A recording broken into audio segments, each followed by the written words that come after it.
Historia de Baibars y de los capitanes de policía. Sherazada dijo: Se cuenta, pero Alá el Invisible es más sabio, que en otro tiempo había en el país de Egipto, en el Cairo, un sultán entre los sultanes valerosos y poderosos de la ilustrísima raza de los Baharitas turcomanos, y se llamaba el sultán Al-Malek al-Saher Rokn al-Din Baibars al-Bondogdari. Y bajo su reinado brilló el Islam con un esplendor sin precedente, y el imperio se extendió gloriosamente desde el límite extremo de Oriente a los confines profundos de Occidente. Y sobre la faz de la tierra de Alá y bajo el cielo cerúleo no quedó en pie ninguna plaza fuerte de los francos y de los nazarenos, cuyos reyes fueron alfombra para los pies de aquel sultán. Y en las llanuras verdes y en los desiertos, y sobre las aguas, no se elevaba ninguna voz que no fuese la voz de un creyente, ni se oían pasos que no fuesen los pasos de quien caminaba por la vía de la rectitud. Bendito sea por siempre el que nos enseñó el camino, el bienamado, hijo de Abdalá el Coreichita, nuestro Señor y soberano, Ahmad Mahomed, el enviado, con él la plegaria y la paz, y las más escogidas bendiciones. Amén. He aquí que el sultán Baibars amaba a su pueblo, y era por él amado, y cuanto de cerca o de lejos se refería a su pueblo, bien con respecto a indumentaria y costumbres, bien con respecto a tradiciones y usos locales, le interesaba en extremo. Así es que no solamente le gustaba ver todas las cosas con sus propios ojos y escucharlas a los narradores, y había encumbrado hasta las más altas categorías a aquellos de sus oficiales, guardias y familiares, que mejor sabían contar las cosas del pasado y exponer las cosas del presente. Así es que una noche que se hallaba más dispuesto que de costumbre a escuchar y a instruirse, reunió a todos los capitanes de policía de El Cairo y les dijo: Quiero que esta noche me contéis lo más digno de contarse entre lo que conozcáis. Y contestaron ellos: Por encima de nuestras cabezas y de nuestros ojos. Pero quiere nuestro amo que contemos algo que nos haya sucedido personalmente o algo que sepamos que le ha sucedido a otro. Y dijo Baibars: Delicada es la pregunta. Por eso que cada uno de vosotros quede en libertad de contar lo que quiera, pero con la condición de que sea de lo más sorprendente. Y contestaron: Está bien, Walá, oh Señor nuestro. Te pertenece nuestro ingenio así como nuestra lengua y nuestra felicidad. Y el primero que avanzó entre las manos de Baibars para empezar su relato era un capitán de policía que se llamaba Moín al-Din, con el hígado ulcerado de amor por las mujeres y el corazón enredado en las colas de ellas sin cesar. Y tras de los deseos de larga vida al sultán dijo: Yo, oh rey del tiempo, te contaré un suceso extraordinario que me concierne personalmente y que me ocurrió en los primeros tiempos de mi carrera. Y se expresó así.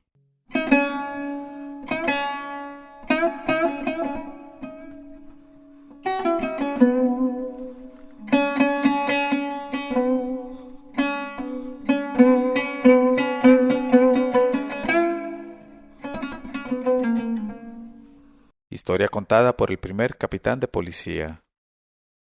Has de saber, oh mi señor y corona de mi cabeza, que cuando entré al servicio de la policía de El Cairo, a las órdenes de nuestro jefe Alam al-Din Sanjar, estaba yo muy reputado, y todo hijo de alcahuete, de perro o de ahorcado, incluso todo hijo de zorra, me temía y me temblaba igual que a una calamidad, y huía de mí como del mal de aire amarillo. Y cuando yo iba a caballo por la ciudad, las gentes de esa clase me señalaban con el dedo y se guiñaban los ojos de modo convenido, en tanto que otros amontonaban en el suelo con sus manos las zalemas respetuosas con que me saludaban al pasar. Y yo no me preocupaba de sus gestos más que de una mosca que me hubiera rozado el zip. Y seguía mi camino con actitud altanera. Un día estaba sentado en el patio del Walí, con la espalda apoyada contra el muro, y pensaba en mi grandeza y en mi importancia, cuando de pronto vi caer del cielo en mi regazo algo tan pesado como la sentencia del juicio final, y era una bolsa llena y precintada, y la tomé en mis manos, y la abrí, y vertí el contenido en los pliegues de mi ropa, y conté hasta 100 dracmas, ni uno más ni uno menos. Y por más que miré a todos lados, encima de mi cabeza y a mi alrededor, no pude descubrir a la persona que la había dejado caer. Y dije, loores al Señor, Rey de los reinos de lo visible y de lo invisible. E hice desaparecer a la hija en el seno de su padre. Y he ahí lo referente a ella. Al día siguiente me reclamaba mi servicio en el mismo sitio que la víspera, y llevaba allí un momento, y he aquí que me cayó pesadamente un objeto en la cabeza, y me puso de muy mal humor. Y miré con ademán furioso, y vi, por Alá, que era una bolsa llena de todo punto hermana de la querida de su padre, a quien hube de conceder el derecho de asilo junto a mi corazón. Y la envié a recalentarse en el mismo sitio, para que hiciera compañía a su hermana mayor, y protegiera su pudor contra los deseos indiscretos. Y lo mismo que la víspera levanté la cabeza y la bajé, y volví el cuello y lo revolví, y giré sobre mí mismo y me inmovilicé, y miré a mi derecha y a mi izquierda, pero sin conseguir hallar ni rastro del expedidor de aquella encantadora bienvenida. Y me pregunté, ¿duermes o no duermes? Y contesté, no duermo, no por Alá, no está conmigo el sueño. Y como si nada hubiese pasado me recogí la orla del traje y salí del palacio con aire indiferente, escupiendo en el suelo a cada paso. Pero a la tercera vez tomé mis precauciones. En efecto, no bien llegué al muro consabido, contra el cual de ordinario me pavoneaba admirándome, me tendí en tierra, y simulando dormir, me puse a roncar con tanto ruido como el de una manada de camellos escapados. Y de repente, oh mi señor sultán, sentí en mi ombligo una mano que buscaba no sé qué. Y como no tenía nada que perder con aquella intervención, dejé que la mano consabida hurgara en la mercancía de arriba a abajo, y cuando me pareció que se aventuraba por el camino más angosto del distrito, la cogí bruscamente diciendo, ¿por dónde te metes, oh hermana mía? Y me incorporé abriendo los ojos, y vi que la propietaria de la gentil mano, adornada de sortijas de diamantes, que había huroneado en aquel camino de perdición, era una joven feérica, oh mi señor sultán, que me miraba riendo, y era como el jazmín, y le dije, confianza y amistad, oh mi señora, el mercader y su mercancía son de tu propiedad, pero dime de qué parterre eres la rosa, de qué ramillete eres el jacinto, de qué jardín eres el ruiseñor, oh la más deseable de las jóvenes. Y mientras hablaba así tuve mucho cuidado de no soltarla. Entonces, sin el menor azoramiento en el gesto ni en la voz, la joven me hizo seña de que me levantara, y me dijo, ya, Simoín, levántate y sígueme si deseas saber quién soy y cuál es mi nombre. Y yo, sin vacilar ni un instante, como si la conociese desde hacía mucho tiempo, o como si fuera yo su hermano de leche, me levanté, y después de sacudirme el traje y ajustarme el turbante, eché a andar a 10 pasos de ella para no llamar la atención, pero sin perderla de vista ni un momento. Y de tal suerte llegamos al fondo de un retirado callejón sin salida, en donde me hizo señas de que podía acercarme sin temor. Y la abordé sonriendo, y sin tardanza quise hacer respirar a su lado el aire al niño de su padre. Y para no quedar por tonto ni por idiota, hice salir al niño consabido y le dije, aquí le tienes, oh mi señora. Pero ella me miró con aire despreciativo y me dijo, guárdale, oh capitán Mohín, porque se va a resfriar. Y contesté con el oído y la obediencia, y añadí, no hay inconveniente, que tú eres quien manda, y yo soy el colmado por tus favores.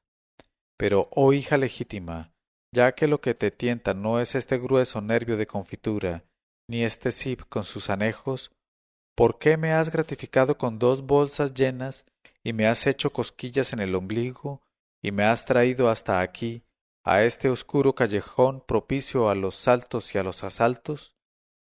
Y ella me contestó: Oh capitán Moín, eres el hombre de esta ciudad en quien tengo más confianza, y por eso me he dirigido a ti con preferencia a ningún otro, pero es por otro motivo del que te crees. Y yo dije: Oh mi señora, cualquiera que sea el motivo, lo agradezco. Habla, ¿qué servicio exiges del esclavo a quien has comprado por 2 bolsas de 100 dracmas? Y ella sonrió y me dijo: Ojalá vivas mucho tiempo. Escucha, has de saber, oh capitán Moín, que soy una mujer que está prendada de una jovenzuela, y su amor chisporrotea como fuego en mis entrañas, y aunque tuviera yo 1000 lenguas y 1000 corazones, no sería más viva esta pasión que tanto me penetra. Y la adorada no es otra que la hija del cadí de la ciudad, y entre ella y yo ha ocurrido lo que ha ocurrido, y eso es un misterio de amor. Y entre ella y yo existe un apasionado pacto acordado con promesas y con juramentos, porque ella arde por mí con un ardor igual, y jamás se casará ella y jamás me tocará a mí un hombre, y nuestras relaciones databan ya de hacía algún tiempo, y éramos inseparables, comiendo juntas y bebiendo en el mismo jarro, y durmiendo en el mismo lecho, cuando un día su padre, el cadí de barba maldita, advirtió nuestras relaciones y las cortó de raíz, aislando completamente a su hija y diciéndome que me rompería las manos y los pies si entraba en su morada. Y desde entonces no he podido ver a la adorada, quien, según he sabido indirectamente, está como loca a causa de nuestra separación. Y precisamente para aliviar mi corazón y proporcionarle alguna alegría me he decidido a venir en busca tuya, oh capitán sin par, convencida de que sólo de ti pueden venir la alegría y el alivio. Por lo que a mí respecta, oh mi señor sultán, al oír estas palabras de la incomparable joven que tenía delante de mis ojos, me quedé estupefacto hasta el límite de la estupefacción, y dije para mí: Oh Alá Todopoderoso, ¿y desde cuándo las jovenzuelas se transforman en jovenzuelos y las cabras en machos cabríos? ¿Y qué clase de pasión y qué especie de amor pueden ser la pasión y el amor de una mujer por otra mujer? ¿Y cómo de la noche a la mañana puede crecer el cohombro con sus anejos donde no está dispuesto el terreno para cultivarlo? Y golpeé mis manos una contra otra con sorpresa, y dije a la joven: Oh señora mía, por Alá que no comprendo nada de lo que me ha narrado tu gracia. Explícamelo antes al detalle desde el principio, porque, wallahi, jamás oí decir que fuese cosa corriente el que las corzas suspirasen por las corzas y las gallinas por las gallinas. Y ella me dijo: Cállate, oh capitán, porque eso es un misterio de amor, y son pocas las personas capaces de comprenderlo. En este momento de su narración, Sherazada vio aparecer la mañana y se calló discretamente.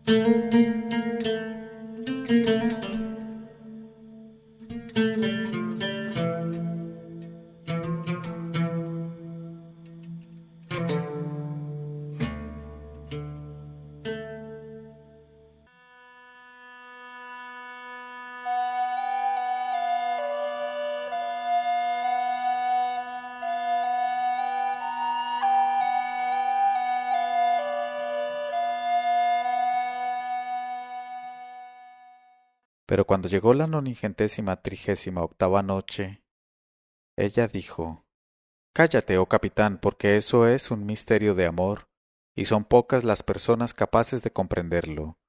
Bástete saber que cuento contigo para que me ayudes a penetrar en casa del cadí, y obrando así te harás acreedor a la gratitud de una mujer que no ha de olvidarte.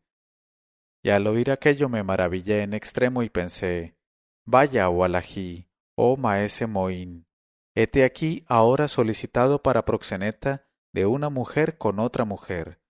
Es una aventura que no tiene igual en la historia del proxenetismo.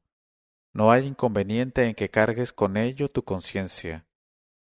y dije a la joven dorada: Pichona mía, el asunto de que me hablas es un asunto muy delicado, y aunque no comprendo sus circunstancias, puedes contar con mi obediencia así como con mi abnegación. Pero, por tu vida, ¿cómo voy a serte útil en todo eso? Ella dijo: facilitándome la entrada en casa de mi adorada, la hija del cadí. Y contesté: está bien, oh tórtola mía, pero ten en cuenta quién soy yo y quién es esa bienaventurada hija del cadí.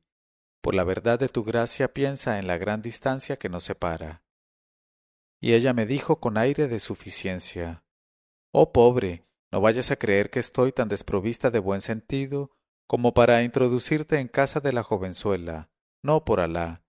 Quiero sencillamente que me sirvas de bastón de apoyo en mi marcha en pos de la astucia y de la estratagema. Y me ha parecido que sólo tú, oh capitán, podías hacer lo que anhelo. Y dije: escucho y obedezco, y soy un bastón de ciego y sordo entre tus manos, cordera mía. Entonces me dijo ella: escucha, pues, y obedece.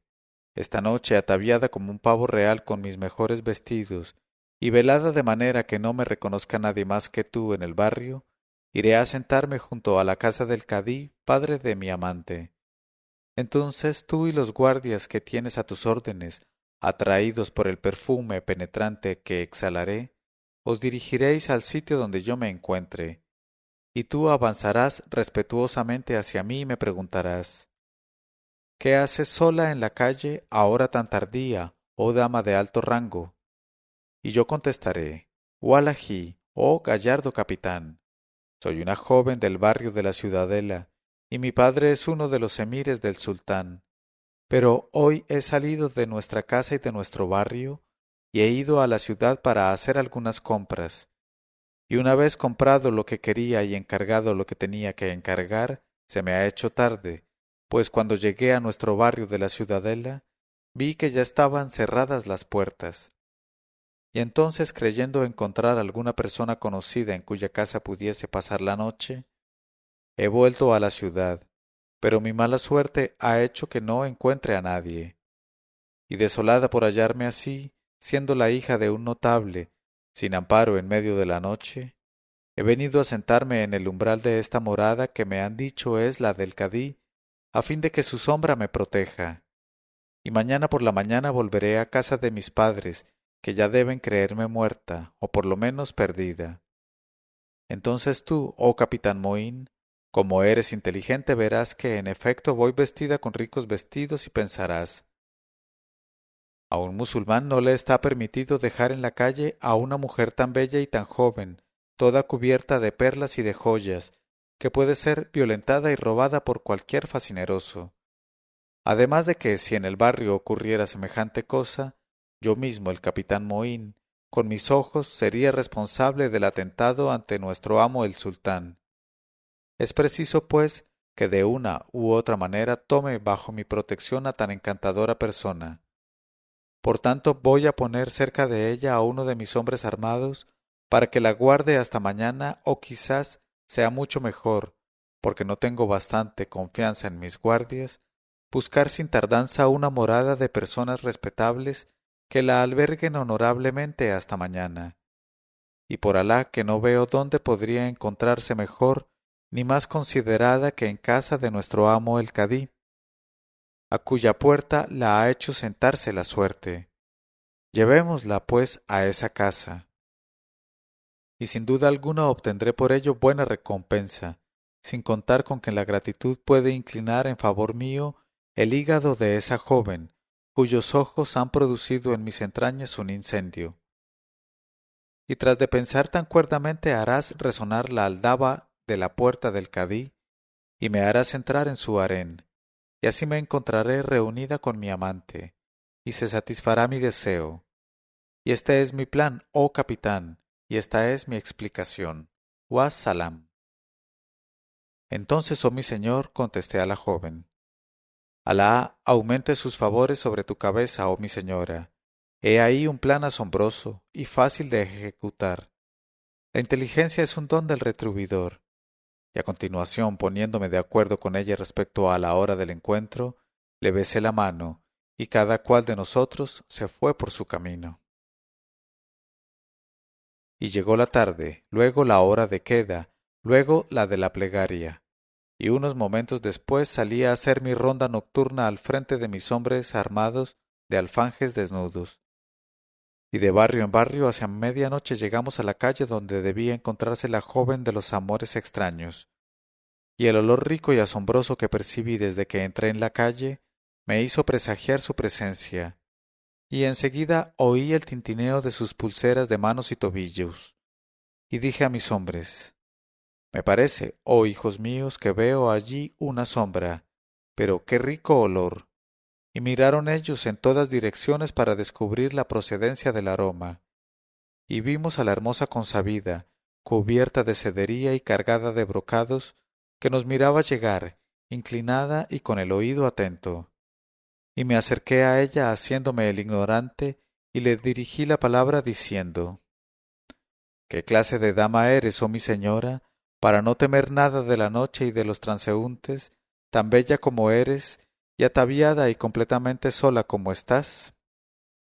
A lo cual me dio ella la respuesta que habíamos convenido la víspera, y me encaré con mis hombres como para pedirles su opinión, y me contestaron: oh jefe nuestro, si quieres conduciremos a esta mujer a tu casa, donde estará mejor que en ninguna otra parte, y no dudamos de que sabrá agradecértelo, porque indudablemente es rica y bella, y va adornada con cosas preciosas, y harás de ella lo que quieras, y por la mañana se la devolverás a su madre amada.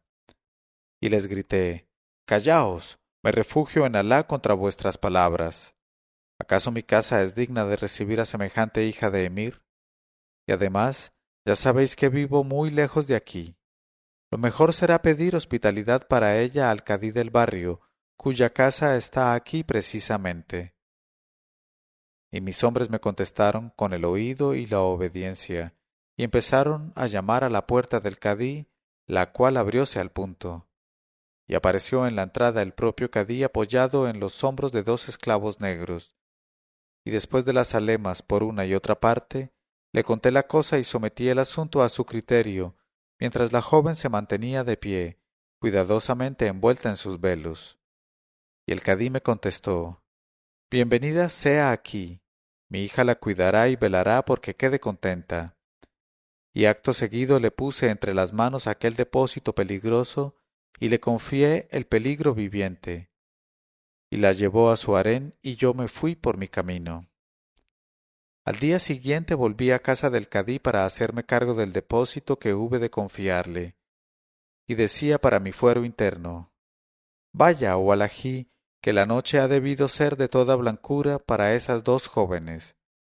Pero en verdad que, por mucho que me devanen los sesos, nunca llegaré a saber lo que ha pasado entre esas gacelas enamoradas.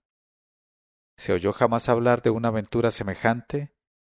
Y entre tanto llegué a la casa del cadí, y en cuanto entré advertí un movimiento extraordinario y un tumulto de servidores asustados y de mujeres enloquecidas.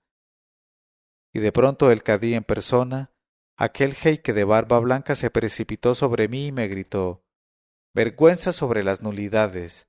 Has traído a mi casa una persona que se me ha llevado toda mi fortuna. Es preciso que des con ella, porque si no, iré a quejarme de ti al sultán, que te hará probar la muerte roja. Y como yo le pidiera más amplios detalles, me explicó, entre una porción de interjecciones, gritos, amenazas e injurias dirigidas a la joven, que por la mañana la mujer a quien había dado asilo a instancias mías había desaparecido de su harén sin despedirse, y con ella había desaparecido el cinturón suyo, del cadí, que contenía 6000 dinares, todo su haber. Y añadió: tú conoces a esa mujer y por consiguiente a ti te reclamo el dinero. Pero yo, mi señor, quedé tan estupefacto por aquella noticia que me fue imposible articular palabra, y me mordí la extremidad de la palma de la mano diciéndome: oh proxeneta, hete aquí en la pez y en la brea. ¿En dónde estás y en dónde está ella? Luego, al cabo de un momento, pude hablar y contesté al cadí: oh nuestro amo el cadí, Si la cosa ha pasado así es porque tenía que ocurrir, pues lo que tiene que ocurrir no puede evitarse. Concédeme solamente 3 días de plazo para ver si puedo enterarme de algo concerniente a esa persona prodigiosa. Y si no lo consigo, pondrás entonces en ejecución tu amenaza relativa a la pérdida de mi cabeza. Y el cadí me miró atentamente y me dijo, te concedo los 3 días que pides. Y salí de allí muy pensativo diciéndome, y no hay remedio. Ah, en verdad que eres un idiota, más aún un zopenco y un imbécil. ¿Cómo vas a arreglarte para reconocer, en medio de toda la ciudad de El Cairo, a una mujer velada? ¿Y qué vas a hacer para inspeccionar los harenes sin penetrar en ellos? Mira, más te valdrá que te vayas a dormir esos 3 días de plazo, y que a la mañana del tercero te presentes en casa del cadí para rendirle cuentas de tu responsabilidad. Y habiéndolo decidido así en mi espíritu, regresé a mi casa y me tendí en la estera, donde me pasé los 3 días consabidos, negándome a salir, pero sin poder cerrar los ojos de tanto como me preocupaba aquel mal negocio. Y cuando expiró el plazo me levanté y salí para casa del cadí, y con la cabeza baja me encaminaba en pos de mi condena, cuando, al pasar por una calle situada no lejos de la morada del cadí, divisé de pronto, detrás de una ventana enrejada y entreabierta, a la joven de mis tribulaciones, y me miró ella riendo y me hizo con sus párpados una seña que quería decir sube enseguida. Y me apresuré a aprovecharme de aquella invitación, de la cual dependía mi vida, y en un abrir y cerrar de ojos llegué junto a la joven, y olvidándome de la Zalema le dije oh hermana mía, y yo que no cesaba de buscarte por todos los rincones de la ciudad. Ah, ¿en qué negocio tan malo me has metido? Por Alá que vas a hacerme descender las gradas de la muerte roja. Y ella fue a mí, y me besó y me estrechó contra su pecho. ¿Cómo tienes tanto miedo siendo el capitán Moín? Bah, no me cuentes nada de lo que te ha sucedido porque lo sé todo. Pero como es fácil sacarte del apuro, he esperado para hacerlo el último momento. Y precisamente para salvarte es por lo que te he llamado, aunque fácilmente hubiera podido dejarte proseguir tu camino en pos de la condena sin remisión. Y le di las gracias, y como era tan encantadora no pude por menos de besar su mano, causante de mi presente calamidad. Y me dijo ella, estate tranquilo y calma tu inquietud, porque no te sucederá nada malo. Por lo pronto levántate y mira. Y me cogió de la mano y me introdujo en una habitación en que había 2 cofres llenos de joyas, de rubíes, de otras piedras preciosas y de objetos raros y suntuosos. Luego abrió otro cofre que estaba lleno de oro, y poniéndolo delante de mí me dijo, y bien, si lo deseas, puedes coger de este cofre los 6000 dinares que han desaparecido del cinturón de ese cadí de Betún, padre de mi adorada. Pero, oh capitán, sabe que se puede hacer algo mejor que devolver el dinero a ese barbudo de mala sombra. Además he quitado ese dinero solo para que se muera de rabia reconcentrada, sabiéndole tan avaro e interesado como inoportuno. No he obrado, pues, por codicia, y cuando una persona es tan rica como yo, no roba por robar. Por cierto que su hija está bien enterada de que no he dado ese golpe más que para acelerar el decreto de su destino. Pero mira el plan que tengo para acabar de hacer perder la razón a ese viejo cabrón tullido. Escucha bien mis palabras y reténlas. Y se interrumpió un momento y dijo, helo aquí. Enseguida vas a ir a casa del cadí, que debe esperarte en la parrilla de la impaciencia, y le dirás, señor cadí, solamente por descargo de conciencia me he pasado estos 3 días haciendo pesquisas por toda la ciudad con respecto a esa joven a quien diste asilo una noche, a instancias mías, y a quien ahora acusas de haberte robado 6000 dinares de oro.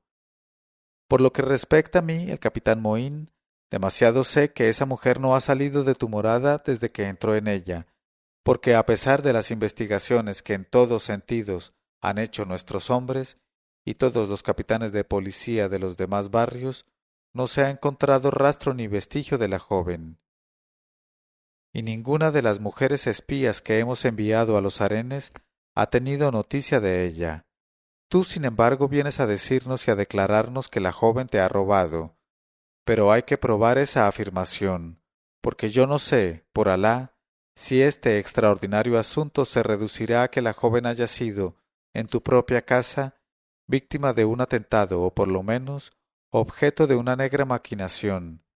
Y como nuestras pesquisas casi han probado que no se encuentra ella en la ciudad, convendría, oh señor Cadí, hacer un registro en tu casa para comprobar si no quedan huellas de la joven perdida, y para cerciorarme de si mi suposición es exacta o errónea, y Alá es más sabio. Y de tal suerte, oh capitán Moín, continuó la prodigiosa joven, de acusado te convertirás en acusador. Y el cadí verá ennegrecerse el mundo ante sus ojos, y le acometerá una cólera grande, y se le pondrá el rostro como el pimentón, y exclamará: Muy aventurado es, maese Moín, hacer semejantes suposiciones, pero no importa, puedes comenzar tu registro enseguida. Pero luego, cuando quede bien probado que te equivocas, te tendrás más merecido el castigo que te imponga el sultán. Entonces, llevando de testigos a tus hombres, harás un registro de la casa, y desde luego no has de encontrarme. Y cuando hayas registrado primero la terraza y luego las habitaciones, los cofres y los armarios, sin obtener resultado, bajarás la cabeza invadido de cruel azoramiento, y empezarás a lamentarte y a excusarte. Y en aquel momento estarás en la cocina de la casa. Entonces, como por casualidad, mirarás al fondo de una zafra grande de aceite, levantando la tapa, y exclamarás: un instante, atención, ahí dentro veo algo. Y meterás el brazo en la zafra y tocarás dentro de una cosa así como un paquete de ropa, y lo sacarás y verás, y todos los presentes lo verán contigo, mi velo, mi camisa, mi calzón y el resto de mi ropa, y estará todo manchado de sangre coagulada. Al ver aquello quedarás triunfante, y el cadí quedará confuso, y se le pondrá amarillo el color, y le temblarán las coyunturas, y se desplomará y acaso muera.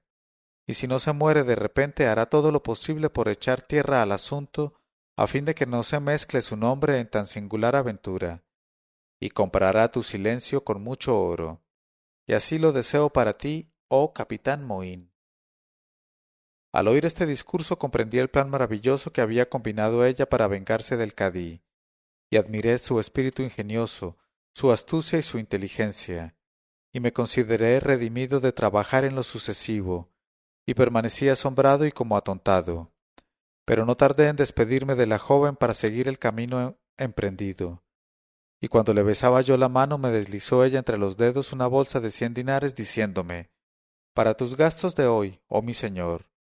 Pero, inshallah, pronto tendrás más pruebas de la generosidad de tu agradecida. Y le di las gracias vivamente, y tan conquistado estaba por ella que no pude por menos de decirle: Por tu vida, oh señora mía, ¿consentirás en casarte conmigo cuando este asunto se termine? Y ella se echó a reír y me dijo: Olvidas, ya, Sayed Moín, que yo estoy casada y ligada por promesas, por fe y por juramento con la que posee mi corazón, pero sólo Alá conoce el porvenir, y no sucederá nada que no deba suceder. Wa salam. En este momento de su narración, Sherazada vio aparecer la mañana y se calló discretamente.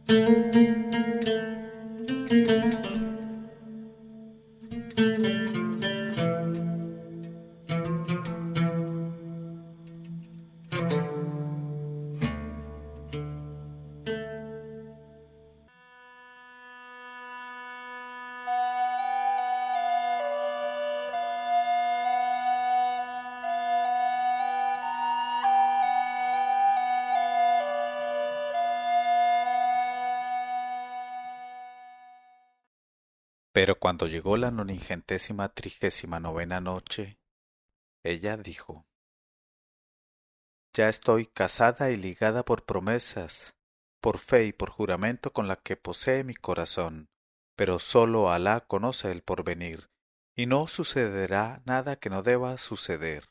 Wa salam. Y salí de su casa bendiciéndola, y sin tardanza me presenté con mis hombres ante el cadí, que exclamó en cuanto me vio: Bismillah, ya está ahí mi deudor, pero ¿dónde está mi hacienda? Y contesté, oh señor cadí, mi cabeza no es nada al lado de la cabeza del cadí, y no tengo nadie que me apoye. Pero si la razón está de parte mía, lucirá claramente. Y el cadí furioso me gritó, ¿qué estás hablando de razón? ¿Acaso piensas poder disculparte o librarte de lo que te espera, si no has encontrado a la mujer y mi hacienda? Por Alá, que entre la razón y tú hay una distancia considerable. Entonces yo con mucho aplomo le miré fijamente a los ojos y le recité la asombrosa historia que hube de aprender y que de acusado me convertía en acusador.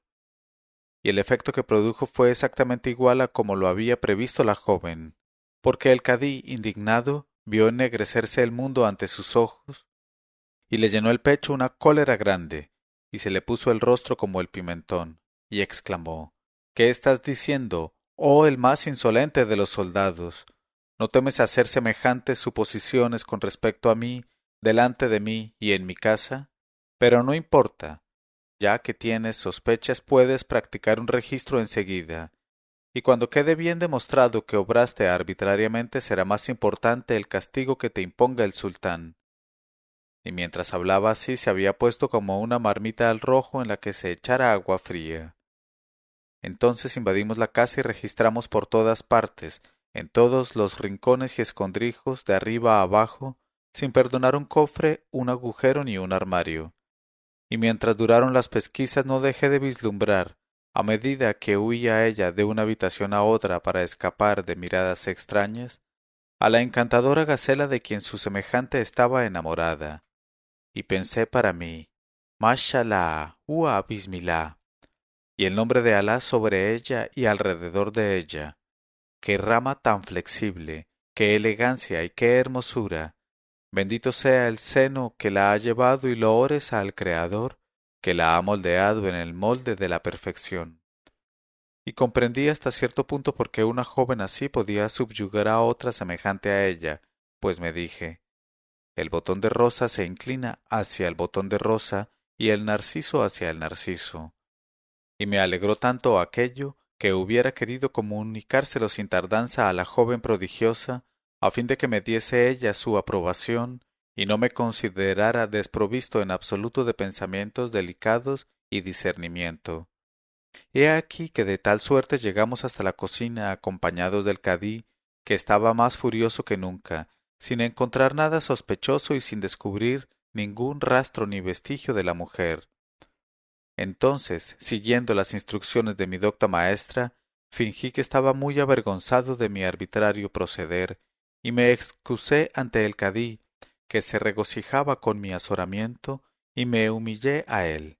Pero todo ello tenía por objeto dar el golpe preparado, y aquel cadí de ingenio espeso se dejó coger en la tela de araña, y se aprovechó de aquella ocasión para abrumarme con lo que él creía su triunfo, y me dijo, bueno, ¿a qué han quedado ahora reducidas tus acusaciones amenazadoras y tus imputaciones ofensivas, insolente embustero e hijo de embustero, y embusteros también de generación en generación?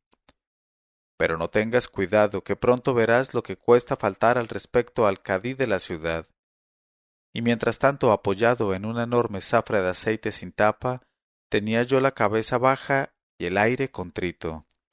Pero de repente levanté la cabeza y exclamé, por Alá, no estoy seguro, pero me parece que de esta zafra sale cierto olor de sangre. Y miré la zafra y metí el brazo y lo saqué diciendo, Alá Akbar, Bismillah, y cogí el paquete de ropa manchada de sangre arrojado en la zafra antes de desaparecer por mi joven maestra, y allí estaba su velo, su pañuelo de la cabeza, su pañuelo del seno, su calzón, su camisa, sus babuchas y otras ropas que no recuerdo, todo ensangrentado. Al ver aquello, el cadí, como había previsto la joven, se quedó confuso y lleno de estupor, y se puso muy amarillo de color, y le temblaron las coyunturas y se desplomó en el suelo desmayado, dando con la cabeza antes que con los pies. Y en cuanto recobró el sentido no dejé de hacer ver que se habían vuelto las tortas y le dije, pues bien, ya el cadí, ¿Quién de entre nosotros es el embustero y quién el verídico? Loores a Alá. Creo que estoy desagraviado de haber perpetrado el supuesto robo en connivencia con la joven. Pero, ¿qué has hecho tú de tu sabiduría y de tu jurisprudencia? ¿Y cómo, siendo rico como lo eres y nutrido en las leyes, has echado sobre tu conciencia el dar asilo a una pobre mujer para engañarla, robándola y asesinándola, tras de violentarla probablemente de la peor manera? Por mi vida, ese es un acto espantoso del que hay que dar cuenta sin tardanza a nuestro señor el sultán, porque no cumpliría con mi deber callándole la cosa, y como nada queda oculto, no dejaría de enterarse por otro conducto, y con ello perdería yo a la vez mi plaza y mi cabeza. Y el infortunado cadí, en el límite del asombro, permanecía delante de mí con los ojos muy abiertos, como si no oyera nada ni comprendiera nada de aquello, y lleno de turbación y de angustia seguía inmóvil, semejante a un árbol muerto. Porque, como en su espíritu se había hecho la noche, ya no sabía distinguir su brazo derecho de su brazo izquierdo, ni lo verdadero de lo falso. Y cuando estuvo un poco repuesto de su atontamiento me dijo: «Oh capitán Mohín, se trata de un asunto oscuro que sólo Alá puede comprender, pero si quieres no divulgarlo no te arrepentirás». Y así diciendo se dedicó a colmarme de consideraciones y miramientos, y me entregó un saco que contenía tantos dinares de oro como los que él había perdido, y de tal suerte compró mi silencio y extinguió un fuego cuyos estragos temía. Entonces me despedí del cadí, dejándole aniquilado, y fui a dar cuenta del hecho a la joven, que me recibió riendo y me dijo: «Seguramente no sobrevivirá al golpe». Y lo cierto, oh mi señor sultán, es que no se pasaron 3 días sin que llegara a mí la noticia de que el cadí había muerto por rotura de su bolsa de la hiel. Y como no dejara yo de visitar a la joven para ponerla al corriente de lo que había pasado, las servidoras me enteraron de que su señora acababa de marcharse con la hija del cadí a una propiedad que poseía en el Nilo, cerca de Tantá. Y maravillado de todo aquello, sin llegar a comprender qué podrían hacer juntas aquellas dos gacelas sin clarinete, hice lo posible para seguir sus huellas, pero sin lograrlo. Y desde entonces espero que un día u otro quieran ellas darme noticias suyas y esclarecer para mi espíritu un asunto tan difícil de comprender. Y tal es mi historia, oh mi señor sultán, y tal es la aventura más singular que me ha ocurrido desde que ejerzo las funciones con que me ha investido tu confianza. Cuando el capitán de policía Moín al-Din acabó este relato, avanzó entre las manos del sultán Baibars un segundo capitán, y después de los deseos y los votos, dijo: «Yo, oh mi señor sultán, te contaré también una aventura personal, y que, si Alá quiere, dilatará tu pecho». Y dijo: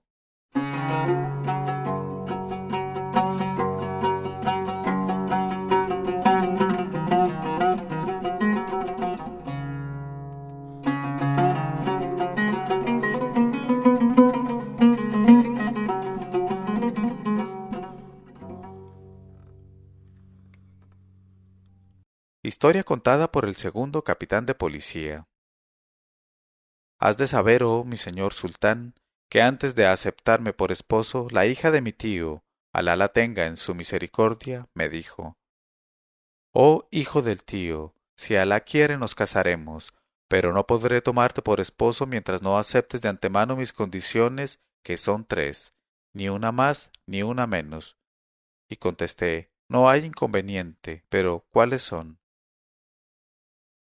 Ella me dijo: «No tomarás nunca hachís, no comerás sandía, y no te sentarás nunca en una silla». Y contesté: «Por tu vida, oh hija del tío, duras son esas condiciones, pero tales como son, las acepto de corazón sincero, aunque no comprendo el motivo a que obedecen». Ella me dijo: «Pues son así, y pueden tomarse o dejarse». Y dije: «Las tomo, y de todo corazón amistoso». Y se celebró nuestro matrimonio y se realizó la cosa, y todo pasó como debía pasar, y vivimos juntos varios años en perfecta unión y tranquilidad. Pero llegó un día en que mi espíritu anheló saber el motivo de las tres famosas condiciones relativas al hachís, a las sandías y a la silla, y me decía yo, ¿pero qué interés puede tener la hija de tu tío en prohibirte esas tres cosas, cuyo uso en nada puede lesionarla? Ciertamente en todo esto debe haber un misterio que me gustaría mucho aclarar. Y sin poder ya resistir a las solicitudes de mi alma y a la intensidad de mis deseos, entré en la tienda de uno de mis amigos y por el pronto me senté en una silla rellena de paja. Luego hice que me llevaran una sandía excelente, tras de tenerla en agua para que se refrescara, y después de comerla con delectación absorbí un grano de hachís en pasta y emprendí el vuelo hacia el ensueño y el placer tranquilo, y me sentí perfectamente dichoso. Y mi estómago era dichoso a causa de la sandía, y a causa de la silla rellena, también era muy dichoso mi trasero, privado del placer de las sillas durante tanto tiempo. Pero, oh mi señor sultán, cuando volví a mi casa aquello fue tremendo, porque no bien estuve en presencia suya mi mujer se echó el velo por el rostro, como si en lugar de ser su esposo, no fuera yo para ella más que un hombre extraño, y mirándome con ira y desprecio me gritó, «Oh perro, hijo de perro, ¿es así como mantienes tus compromisos? Vamos, sígueme, iremos a casa del cadí para arreglar el divorcio». Y yo con el cerebro nublado todavía por el hachís, y con el vientre pesado aún a causa de la sandía, y con el cuerpo descansado por haber sentido debajo de mis nalgas, después de tanto tiempo, una silla mullida, traté de ser audaz, negando mis tres fechorías. Pero aún no había esbozado el gesto de la negación, cuando me gritó mi esposa, «Amordaza tu lengua, oh proxeneta. ¿Vas a atreverte a negar la evidencia? Apestas a hashish, y mi nariz te huele. Te has atascado de sandía y veo las huellas en tu ropa. Y por último, has asentado tu sucio trasero de brea en una silla, y veo las señales en tu traje en el que ha dejado la paja rayas visibles hacia el sitio en que ha rozado con ella. Así pues, yo no soy ya nada para ti, y tú no eres ya nada para mí». En este momento de su narración, Sherazada vio aparecer la mañana y se calló discretamente.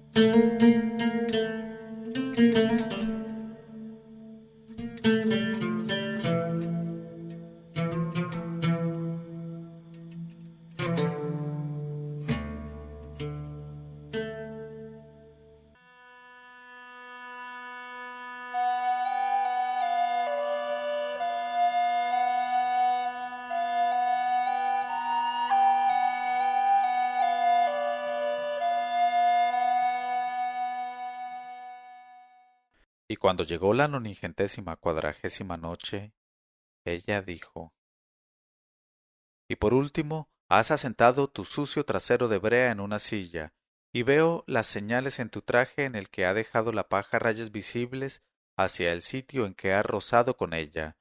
Así pues, yo no soy ya nada para ti, y tú no eres ya nada para mí». Y tras de hablar así, acabó de envolverse en sus velos y me arrastró, a pesar de mi nariz, a casa del cadí.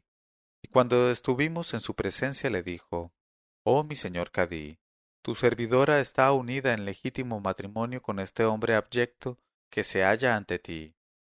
Y antes de nuestro matrimonio le impuse tres condiciones esenciales que ha aceptado él durante cierto tiempo, pero hoy acaba de infringirlas. Así pues, como tengo derecho a ello, quiero cesar de ser su esposa a partir de este momento, y vengo a pedirte el divorcio y a reclamar mi equipo y la pensión».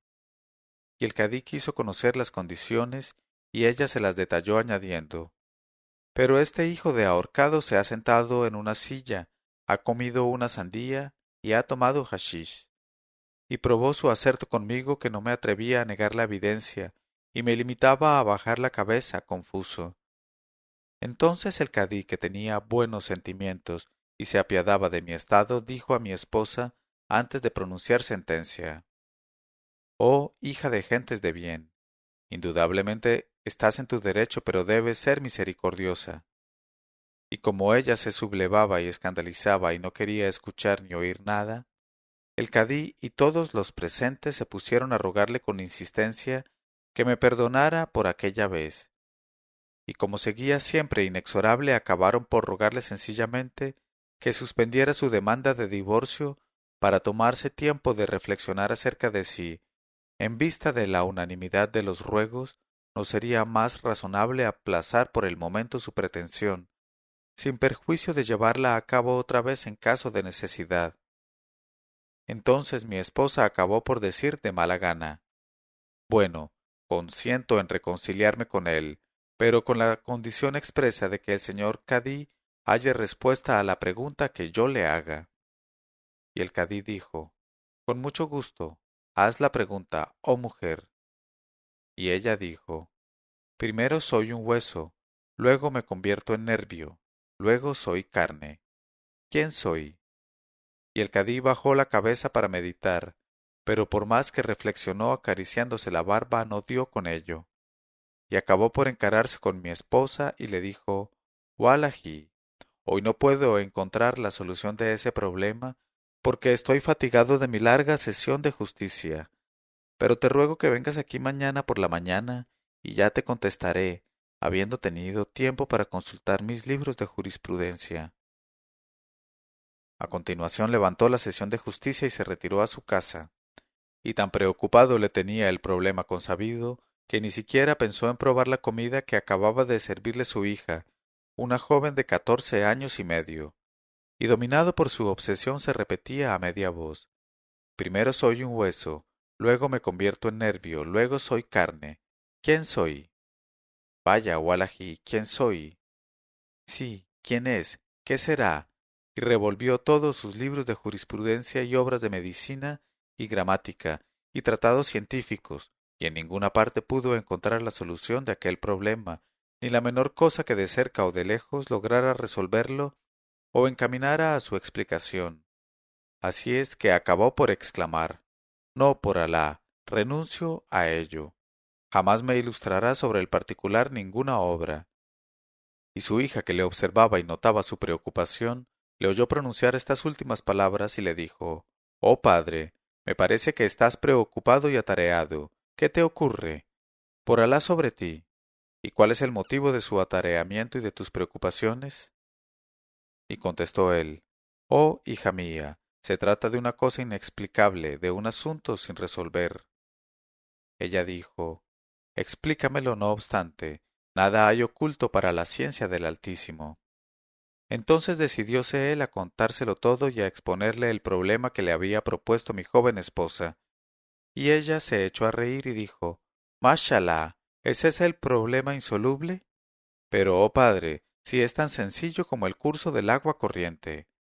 En efecto, la solución está clara, y se reduce a esto: por el vigor, la dureza y la resistencia, el zip del hombre de 15 a 35 años es comparable a un hueso, de 35 a 60 a un nervio, y después de los 60 no es más que una piltrafa de carne sin propiedad alguna.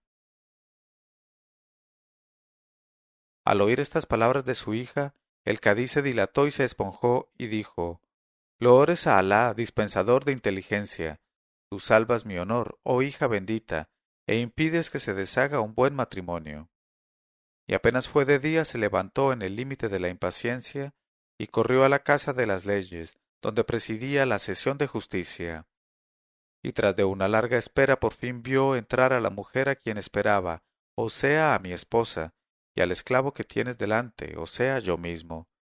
Y después de las alemas por una y otra parte, mi esposa dijo al cadí: Ya, Sidi, ¿te acuerdas de mi pregunta y has resuelto el problema?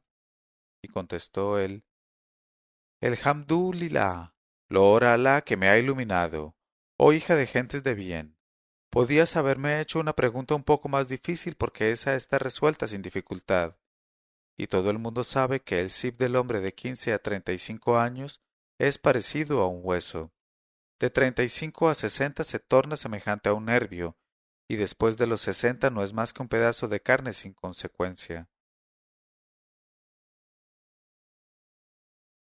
Pero mi esposa, que conocía muy bien a la joven y estaba enterada de cuánta era su inteligencia, adivinó lo que había pasado, y dijo al cadí con cierta burla: No tiene más que 14 años y medio tu hija, pero su cabeza tiene el doble o más.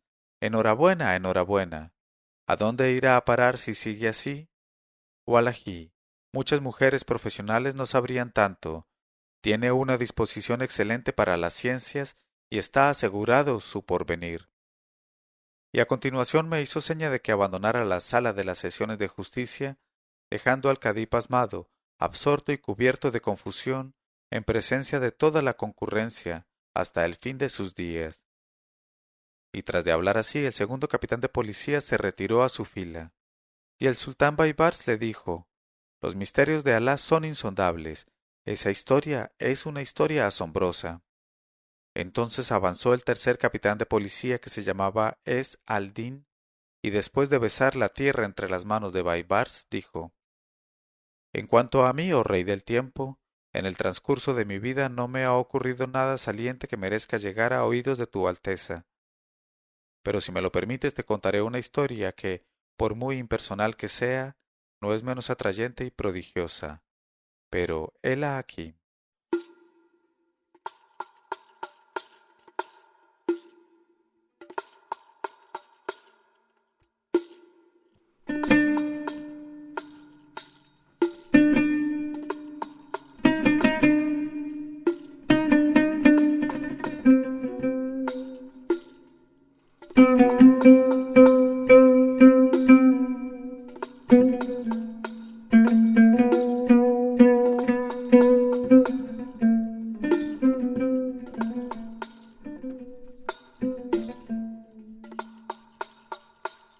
Historia contada por el tercer capitán de policía. Has de saber, oh nuestro señor sultán, que la madre de tu esclavo sabía una porción de cuentos de las edades antiguas, y entre otras historias que le oí me contó un día esta.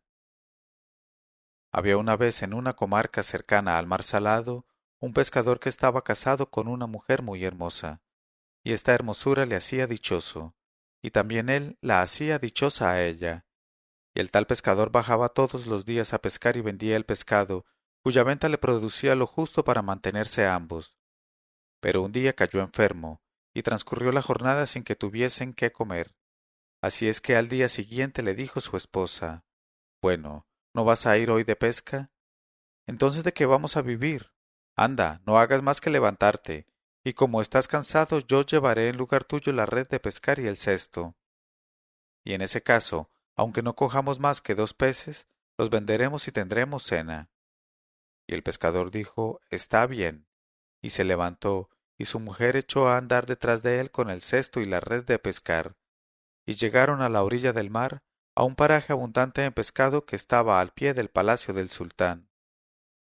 Y he aquí que aquel día precisamente el sultán estaba asomado a la ventana y miraba al mar, y divisó a la hermosa mujer del pescador, y recreó en ella sus ojos, y se enamoró de ella en el mismo momento. Y en el acto llamó a su gran visir y le dijo: Oh visir mío, acabo de ver a la mujer de ese pescador que está ahí, y estoy prendado de ella apasionadamente, porque es hermosa y no tiene quien la iguale de cerca ni de lejos en mi palacio. Y el visir contestó: Se trata de un asunto delicado, oh rey del tiempo. ¿Qué vamos a hacer, pues? Y el sultán contestó: No hay que vacilar. Es preciso que hagas prender al pescador por los guardias del palacio y que le mates. Entonces yo me casaré con su mujer. Y el visir, que era hombre juicioso, le dijo: No es lícito que le mates sin delito por parte suya, pues la gente hablará mal de ti. Se dirá, por ejemplo: El sultán ha matado a ese pobre pescador a causa de su mujer. Y el rey contestó al visir: Es verdad, Wallahi. ¿Qué tengo que hacer, pues, para satisfacer mi deseo con esa hermosa sin par? Y el visir dijo: Puedes conseguir tu propósito por medios lícitos. Ya sabes, en efecto, que la sala de audiencias del palacio tiene una fanega de larga y una fanega de ancha. Por tanto, vamos a hacer venir al pescador a la sala, y yo le diré: Nuestro señor el sultán quiere poner una alfombra en esta sala, y la alfombra ha de ser de una pieza. Si no la traes, te mataremos.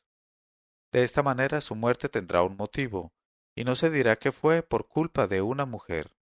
Y el sultán contestó: Bueno. Entonces el visir se levantó y envió a buscar al pescador, y cuando llegó éste le cogió y le llevó a la sala consabida, en presencia del sultán, y le dijo: Oh pescador, nuestro amo el rey quiere que le pongas en esta sala de una fanega de larga y otro tanto de ancha, una alfombra que sea de una pieza. Para ello te da un plazo de 3 días, al cabo de los cuales, si no traes la alfombra, te achicharrará al fuego.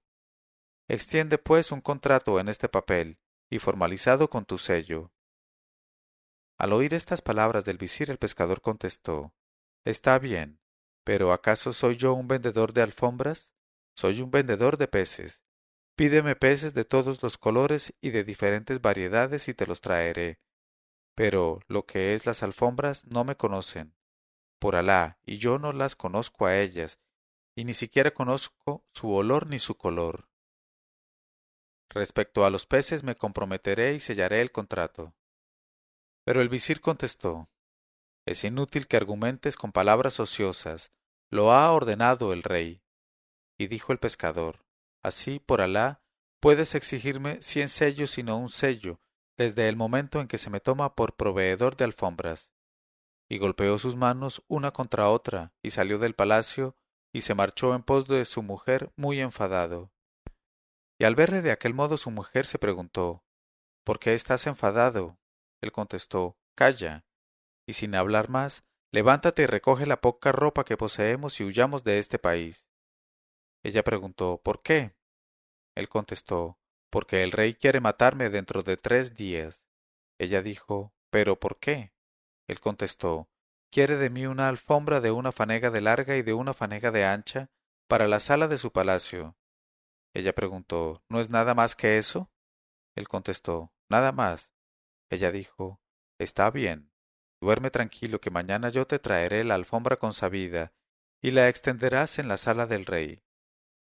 Entonces dijo él: No me faltaba más que eso.